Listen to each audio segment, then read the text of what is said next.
আমার লাগে অবাক, শোষা আবার একই স্বভাব, নিজেকে ভাবে নবাব, অথচ পোলাপানের স্বপ্ন দশে শোষা দেখায় হাড্ডি কাবাব।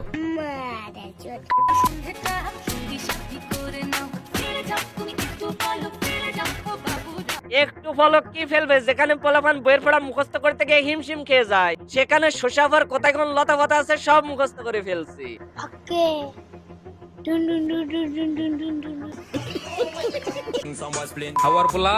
আমরা দেখানোর লেগে কিছু করি না। ও আচ্ছা তাই নাকি, তাহলে 1 মিনিট 53 সেকেন্ডের ওটা কি ছিল? ওটা কি অদৃশ্য আত্মার ব্ল্যাক ম্যাজিক ছিল?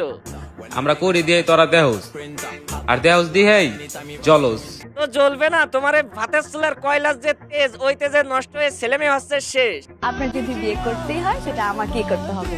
আর শুনে রাখেন, আমি বেঁচে থাকতে আপনাকে অন্য কারো হতে দিব না। গাড় মারানি, সবাই জানে তুই যে কত বড় ভাড়ানি, শোষা দিয়া করছিস তুই টুনটুনিকে হয়রানি। এরপরেও যে তোর কাছে যাবে সে শোষার ব্যবসা ছাড়া অন্য কিছু করবে না জানি। বলেন কি? আমি তোমার বাইক আর বাইকের গতির প্রেমে পড়ছি। তুমি কি করো না করে তো আমার কিচ্ছু যায় আসে না। শুধু বাইকে গিয়ে বাজারে যাবা শ্মশান বা বাজারে যাবা শ্মশান বা বাজারে যাবা শ্মশান বা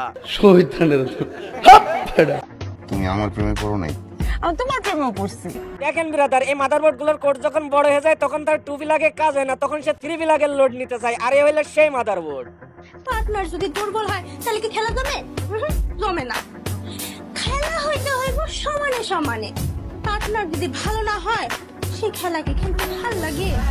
পার্টনার দুর্বল হয়ে যায় ভালো কথা, বাট শোষা দুর্বল হয় কেমন করে? শোষার তো আর জীবন নাই যে ক্লান্ত হয়ে যাবে।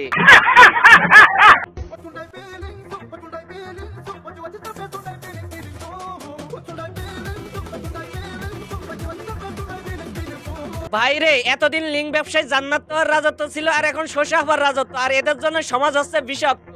যেটা নিয়ে লাফালাফি করতেছো ওইটা আমার অতীতে ডাস্টবিনে ফেলে দেওয়া আবর্জনা। এখন কথা হইলো বোন, তুই আবর্জনা ফেলবি ফেল, কিন্তু সেই আবর্জনার মল আমাদের দেখাতে হবে কেন বল?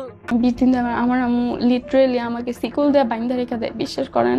আমি ওর কাছে অনেক কান্নাকাটি করে বলি ভিডিওগুলো ডিলিট করে দিয়ে, দেখ আমার বাসায় প্রবলেম হবে। এই টক শো দেখার পরে বাঙালি আবেগপ্রবলে কেঁদে দিয়েছিল, কিন্তু পানি চোখ দিয়ে না নিজ দিয়ে পড়ছিল। আমাকে তো ধরা যায় না, আমি চিকি মাইয়া। তুমি চিকি চিকি মাইয়া না, তুমি হইলে 12 ব্যাটারি মাইয়া। তুমি যার জীবনে যাবা তার জীবনটাই দিবা খাইয়া। গাইস মধু খাচ্ছি, মধু রসমালাই। মানে ভাই, সে টক শোতে এসে বলছিল সেই ভিডিও ডিলিট না করলে নাকি তার ফ্যামিলিতে প্রবলেম হবে। ভিডিওগুলো ডিলিট করে দিয়ে, দেখ আমার বাসায় প্রবলেম হবে। অথচ সে নিজেই ওই ভিডিওকে কাজে লাগিয়ে এইভাবে নিজেকে প্রমোট করছে।